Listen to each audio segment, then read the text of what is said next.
So, second part of my story that I'll share with you. Uh, the first one was a little long. I kind of want to get the chase on this one. A little bit of a different angle on the camera view, so we'll see what happens here. Um, but when I moved out to Pittsburgh in 2007, I was at Pittsburgh Theological Seminary. Um, was still married, and at that point, I had told you in the last video, I didn't know how to reconcile my wife cheating on me, and I don't to this day recommend any man who has been cheated on by his wife. I don't I don't know how to tell you to stick it out because it's something I couldn't do, and so at that point we got back together, or she came, we moved to Pittsburgh, or at least I moved to Pittsburgh. We didn't move to Pittsburgh. I moved all of our shit to Pittsburgh with a cousin and a friend of mine, and I just remember still feeling very much a part of like the entire uh, church piece, where I kind of felt compelled to keep the marriage together because at that point in my life, I felt like it was like as a man, my duty was to make sure that the marriage would be intact. And I remember like using, I was a youth minister for almost 5 years prior to coming out here to Pittsburgh, and I would use a lot of my study time to go off to these like trainings and then figure out how to. I would use my time to basically take classes on how to make your marriage better. And I spent a lot of time to do that. I even got to the point where I took the same class twice, um, to figure out how to keep my marriage intact. And it just felt, at that point, it was so overly exhausted. Um, and if you have any questions, go ahead and post them in the comments. Honestly, if I'm not covering anything, but um, yeah. So basically, I realized that she was cheating on me, and I moved out here to Pittsburgh, and I was like, oh shit. For whatever reason, I still felt so compelled to allow her in my life because I felt a duty and a task to her as her husband. Um, and so my first year in seminary, we basically, actually, it was within the first few months that we got pregnant. And I explained in my first video, it was a lot of what I called, aggressive sex because of cheating. I think that's something that's really common amongst guys who experience cheating. You become more aggressive in bed. It was a big learning lesson for me. I did become aggressive. This was something that had happened even prior to moving to Pittsburgh. When I found out in Connecticut that she was on these sites soliciting people for sex, and I just kind of began to, at that point, really just not give a fuck in bed and just start fucking like hardcore. And I had in college done that kind of thing, but it was like I thought in a Christian marriage you weren't supposed to do that, and so that was a learning experience for me. So yeah, basically, um, when my first year here in Pittsburgh, I played it off at seminary like everything was cool. Wore my wedding ring. We got pregnant, um, and the first year was kind of peaceful. She was pregnant.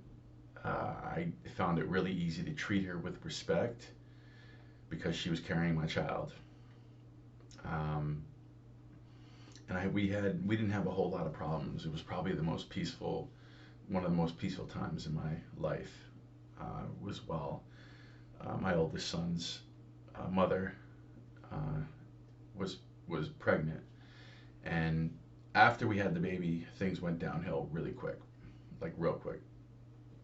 And I remember it was within months, because she's BPD. It's like it's the moment that it doesn't become about her. Like the pregnancy is all about the woman these days. It's really not about the kid, it's all about the woman. But then once that kid pops out, it's like it's all about the kid because it's all demanding about the kid. And once that happened, things started slipping downhill real fast. I started looking into different things, trying to figure out how to help her. I was still very codependent, very blue pilled, sort of a. I was kind of a bitch. I was a bitch, and honestly, I have no problem saying that. But I was trying to help her and trying to save her and trying to help her get better. Um, One of the books that helped save my life was this one. All right, Stop Walking on Eggshells by Randy Krager and Paul T. Mason. Um, was the book that kind of saved me at seminary. And as hard as it was, I broke up with her right in the middle of seminary. Seminary is supposed to be 3 years. Um, I spent the last 2 to 3 years. It's supposed to be a 3 year program. It took me four. I spent the last 3 years miserable. Um, I remember, and this is where I really have to get into it with you for a little bit. Um, After my son was born, and well, prior to my son was being born, my wife would tell me stories about her childhood and being raised and actually being sexually molested by people on her past. And one of the people she said that she had, and I believed her, and to this day I don't know whether I should have believed her or not, but one of the people she said that had sexually assaulted or molested her was her brother. And this is what she told me. So I don't know if this is true or not, but I remember having anger towards her brother. And this was somewhere around the second year of seminary. I forget what year this was, 2007, 8 or something, 2008 maybe, or 8 or 9, where her brother came in and visited, and her brother and I went out and we had conversation, and we were out drinking, and I brought it up, and he, as we were driving home, jumped out of my car and like took off, and my car for whatever reason, literally as if it was like divine intervention, wouldn't start because like the ignition starter jammed up at that very moment on that night where I couldn't start my car and I couldn't get out of there. And it, like I remember I remember getting the piece out of the car and the guy going, "Oh yeah, it just jammed up at that very second." So my brother-in-law at the time, him and I went out drinking and hanging out that night, and I remember bringing up to him the shit that my wife at the time had told him. And I was looking into BPD and all this shit, and I was kind of mad at him. And him and I were out late night. He opens up my car door on the passenger side, just leaves, right? And takes off. And I remember like shutting off my car, be like, "Yo, where you going? This and that, this and that." I couldn't start my car, so I called up my wife, and I'm like, "Blah blah blah blah blah blah," and then next thing you know, there's like all these other people, two other women from the seminary. "Where are you? Where are you? Where are you? Where are you?" They all come and pick me up, and they figure out a way to pick me and him up. I don't know where they found him, and I was pissed when we got back to the seminary where I lived on the campus.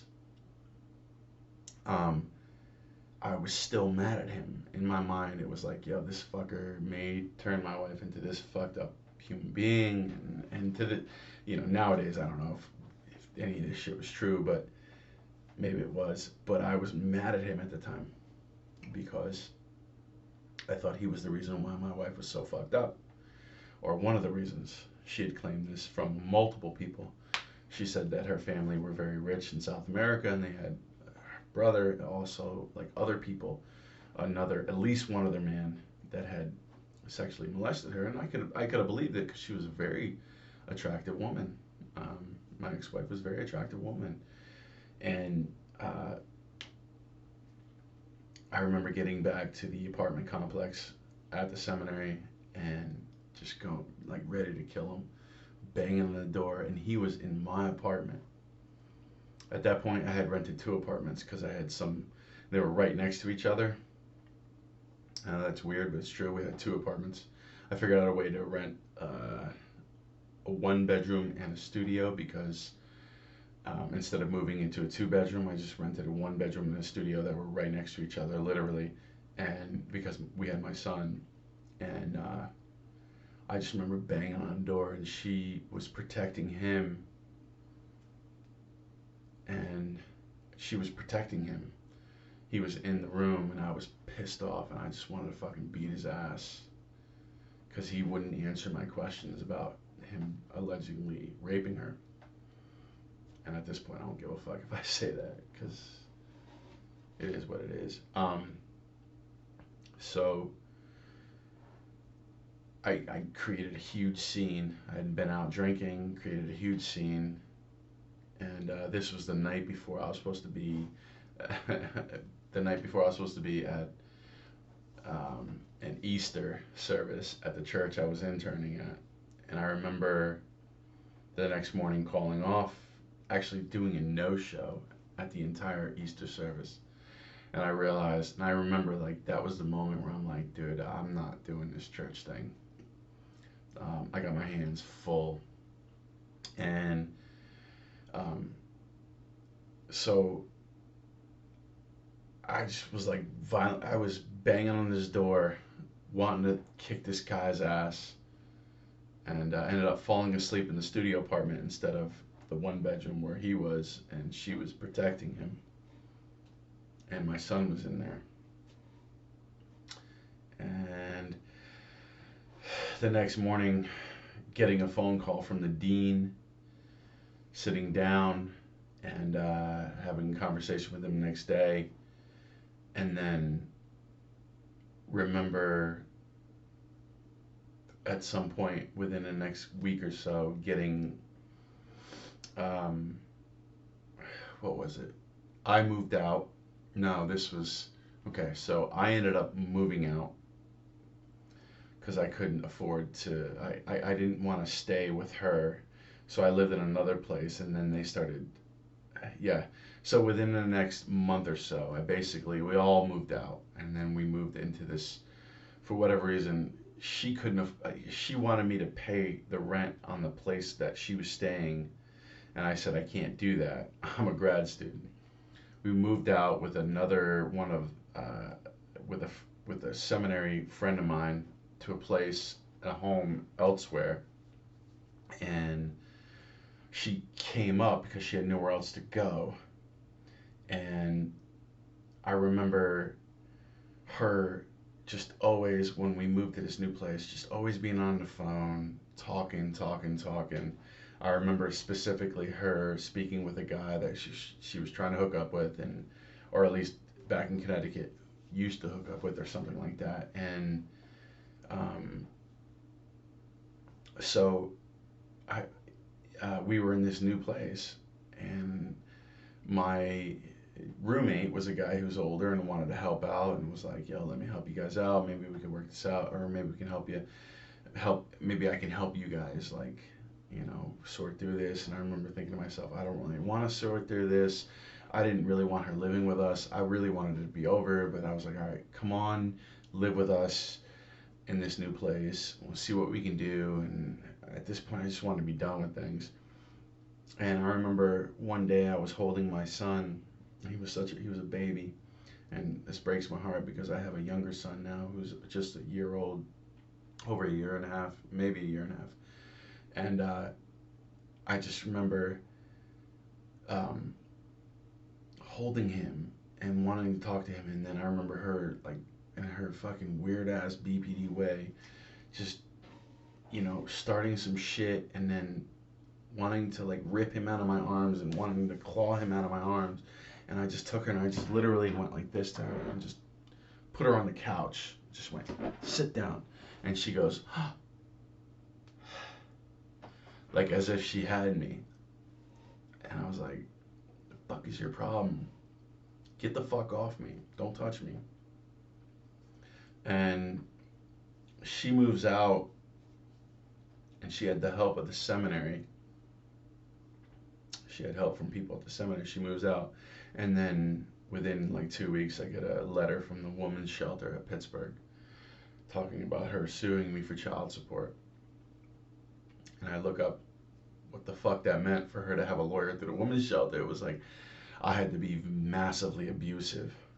And I just remember this seminary, Pittsburgh Theological Seminary, helping her get a woman through the lawyer through the women's shelter. And they also help her get an apartment right across the street from the seminary. And I'm like, at this point, I'm like, are you kidding me? I just remember feeling absolutely defeated. Um, and I think I just want to leave the story right here for now about this is like one of the quintessential spots of my life that had set me to be um, put into a place of like where I thought I was never going to recover. Was I didn't know what was going on. I was in seminary, I was studying, and not only was I in the first year like dedicated to being a good father and having studies, but after my son was born, I was betrayed not only by my wife who had been cheating on me with multiple people, then all of a sudden I became cheated on or betrayed by the seminary that I was at. And I remember when my son was born, writing her this letter. And I CC'd Randy Crager on this, and she has it somewhere in my Gmail account where I wrote her this whole letter about how I thought you were BPD. I was trying to save her. I was Captain Save a fucking hoe. Captain Save a hoe. Um, and I just remember. So this is going to be a 3-part series, maybe a 4-part series. I don't really care. I'm going to make it a 10-part series talking about my story. But I just remember at this point just feeling like, holy shit, like I am up against, my life is going to be on pause for the next 20 years unless I figure out what the fuck I'm going to do. And at that point, I knew I was on damage control. I was on damage control. And that's where I'm going to leave off, with me being in the position where I'm at, as far as, yeah, just where I'm at. So, just being in this position where it's tough for me to even think about, but it's like, it's true.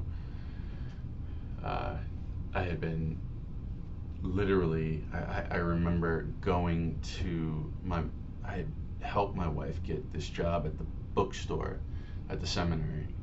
And I was pulling for her. I pulled for her forever. I mean, in our short years of being married, I paid off a lot of her debt. I got her, I encouraged her to apply to jobs. I got her in school. I paid for her schooling. It was like, it was, so I just remember trying to get her, I don't know, I just, at that point, she was working for the bookstore, and I remember being asked to come to the bookstore, and then all of a sudden, and this was a woman who had cheated on me multiple times, and had spoke to the administration at the seminary, and they had arranged for her to get a lawyer through the women's shelter. And they handed me this documentation, and they said, here. And I opened it up, and it said, blah, blah, blah, blah, blah, plaintiff versus defendant, Of course, she was the defendant, or no, I can't remember. She was the plaintiff, I was the defendant, and said, we want to sue you. We're going to sue your ass for child support. And this was as I was living in Glenshaw, outside the house, and she had found a place right next to where the seminary was, where the dean or whatever it was got her a place. And I remember thinking to myself, God damn it. I'm in this for the long haul. And I remember thinking, how am I going to do this? How am I going to do this? I'm on damage control, and it's going to take a while for me to figure this out. So I'm going to leave you with that. 21 minutes in, part 2. Part 3 is coming up later.